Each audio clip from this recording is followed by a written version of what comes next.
Hoy es Día de la Radio, Día Mundial de la Radio, 13 de febrero. La UNESCO lo declaró. La Conferencia General de la UNESCO proclamó como Día Mundial de la Radio, 13 de febrero, en que las Naciones Unidas crearon en 1946 su red de información para celebrar la radio como medio para mejorar la cooperación internacional entre los organismos de radiodifusión y para alentar a las principales redes y radios comunitarias por igual a promover a través de las ondas el acceso a la información, a la libertad de expresión y a la igualdad de género. Compañeros todos, desde nosotros hasta los que están detrás del cristal y los que en las plantas, en las oficinas, de alguna manera colaboran para que este medio se haya vuelto tan importante. ¿Cómo no? Y es que lo era antes de la guerra, pero era un vehículo de propaganda terrible. Recuerdo que en la Francia ocupada era un crimen castigable con la muerte oír a la BBC de Londres. Entonces se reunían en sótanos bien aislados de sonido y ponían un receptor y se ponían a oír las noticias de Londres. Oscuras. Sí.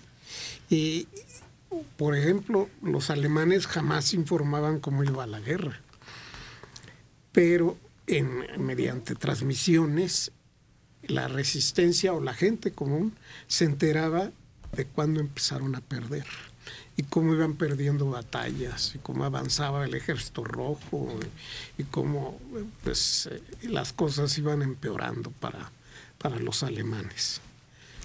Además tiene una gran ventaja sobre la televisión, que es el desarrollo cerebral.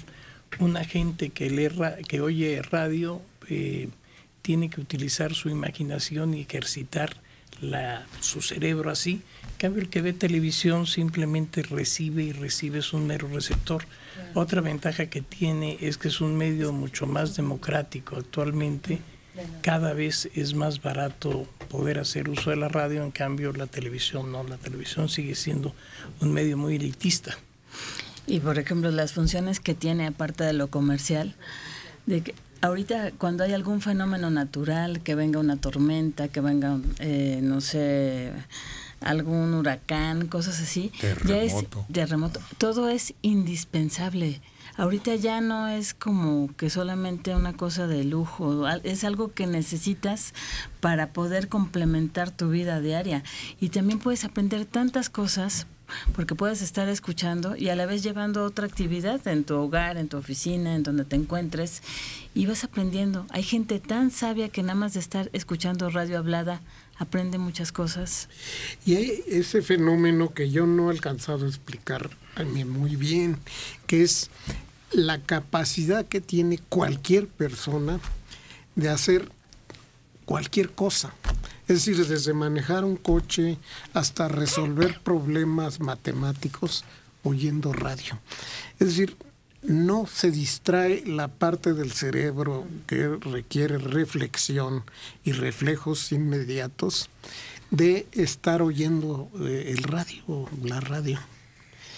Yo me acordé ahorita que mencionabas durante la guerra la labor de la BBC de Londres, sí, que tenía alcance mundial y que se prestaba para que quienes estaban de alguna manera luchando subrepticiamente fueran captando la información de lo que sucedía.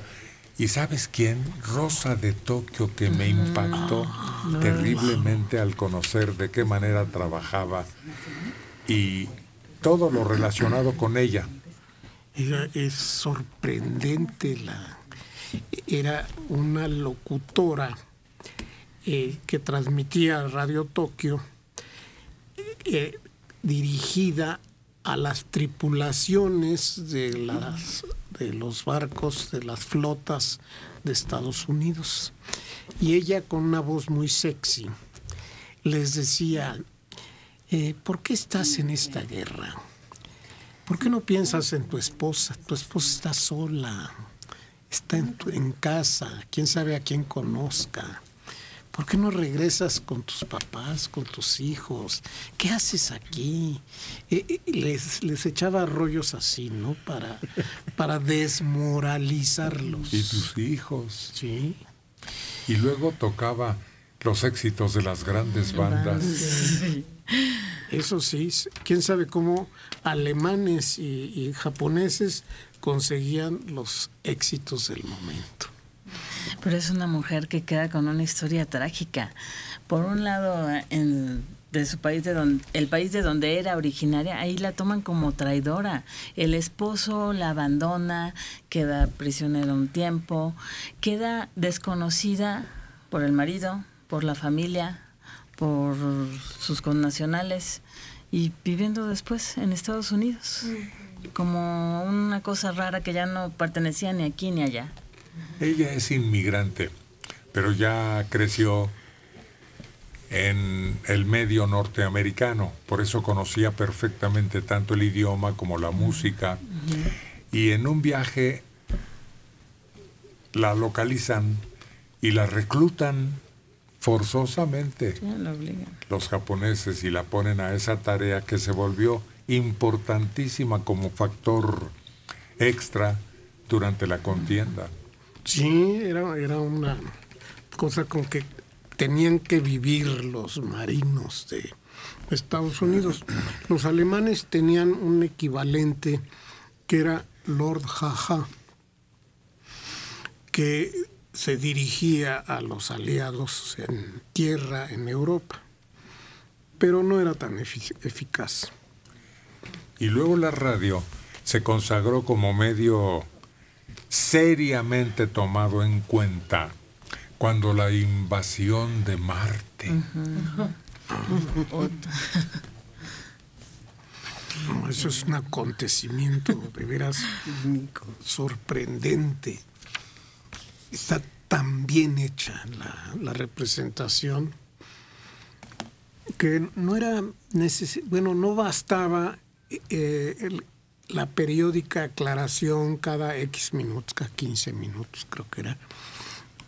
Este es un programa de radio, no lo tome en serio, es una representación del teatro, ¿cómo se llama? Fantástico teatro. El teatro del nombre del lugar. Bueno, pero la gente no oía eso. La gente oía la parte donde salían las máquinas de los marcianos y lanzaban el rayo de fuego y mataban a miles de personas, donde matan a los locutores y se oye silencio. Sí, a partir de ahí el fenómeno publicitario se le denomina precisamente fenómeno Orson. Y es un auténtico genio, tanto curiosamente la lápida de Orson Welles dice: no es que yo haya sido superior, los demás eran francamente inferiores. Nunca superó ese fenómeno obtenido, ni siquiera la película considerada básica para quienes estudian cine. Hay dos versiones, la de allá por 1953, con el que hacía de Bat Masterson, Jim Barry, en color ya y muy bien ambientada. Era un director que se dedicaba a hacer películas así fue ciencia ficción pero excelentes, que se llamaba George Pal. Y George Pal hace la primera versión de la invasión de Marte, la guerra de los mundos. Pero es una película sin una falla. Uno encuentra sobre todo la tecnología con que logran hacer las naves de los marcianos, es magnífica. Ese fenómeno se repitió. Alguien más hizo la representación de la obra, no me acuerdo si en Perú, en un lugar de Centroamérica, y cuando se dio cuenta la gente fue y quemó la estación. Se ha repetido 3 veces en el mundo ese fenómeno en radio, con resultados similares. Y otro día hablamos de los admiradores del ciudadano Kane.